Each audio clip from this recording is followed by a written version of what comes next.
Hello guys, today I'm going to tell you about that Playnance token. Now before we start the video, let's share my legal disclaimer. This video is only for educational purpose. Do your own research for the investing. According to the white paper, Playnance is a blockchain based ecosystem powering large scale digital competition and on-chain economic activities.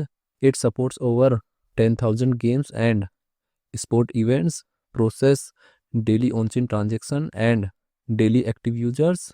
The ecosystem operates on high-performance blockchain infrastructure deployed as a layer 3 on Arbitrum, enabling real-time gaming prediction markets, DeFi mechanism, and creator ecosystems. Playnance project audited by Ceritic. Playnance token total supplies 77 billion and circulating supplies around 24.37 billion Gcoin. Gcoin is listed on Bitmart and other exchanges.